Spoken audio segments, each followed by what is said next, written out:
Thomas's branch line is important, and so is Edward's. But their track and bridges are not so strong as those on the main line. Sir Topham Hatt does not allow the heavier main line engines like Gordon to run on them. But one day, the way Gordon was talking, you would have thought Sir Topham Hatt had given this order for quite another reason. "It's not fair," grumbled Gordon. "What isn't fair?" asked Edward. "Letting branch line diesels pull main line trains." "Never mind, Gordon. I'm sure Boko will let you pull his freight cars sometimes." Gordon spluttered. "I won't pull Boko's dirty cars. I won't run on branch lines." "Why not? It would be a nice change." "Sir Topham Hatt would never approve," huffed Gordon. "Branch lines are vulgar." Gordon puffed away. Edward chuckled and followed him to the station. Every evening, the two engines pull two fast trains from the station. Gordon always leaves first with an express for the main line. Edward follows 5 minutes later with his train for the branch line.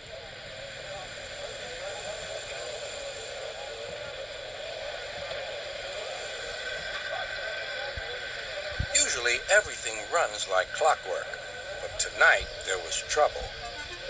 A lady in a green floppy hat was saying goodbye to a friend. It was nearly time for Gordon to start. The fireman looked back towards the conductor's van and saw something green waving. "Right away, mate." He thought the conductor had waved his flag. Gordon started, leaving luggage, his passengers, and the conductor all standing on the platform. Everyone was very surprised and cross.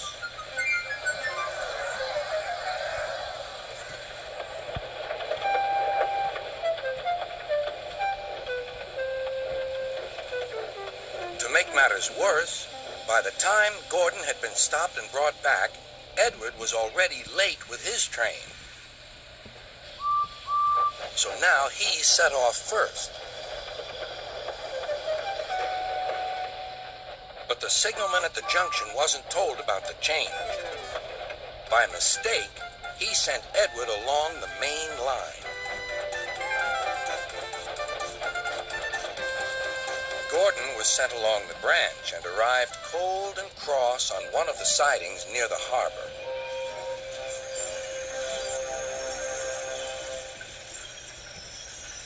Next morning, Bill and Ben peeped into the yard. There were no cars for them, but they didn't mind that.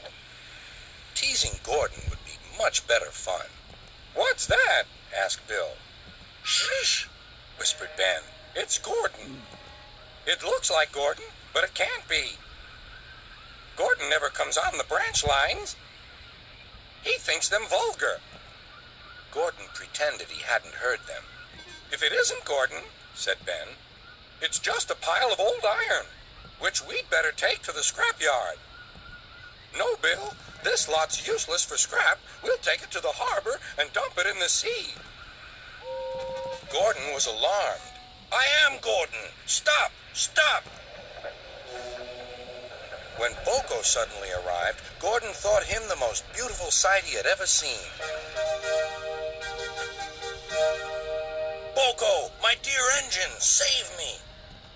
Boko quickly sized up the situation and threatened to take away the cars he had brought for Bill and Ben. This made the twins behave at once. Gordon thought Boko was wonderful. "Those little demons, how do you do it?" "Ah, well," said Boko, "it's just a knack." Gordon still believes that Boko saved his life, but we know the twins were only teasing, don't we?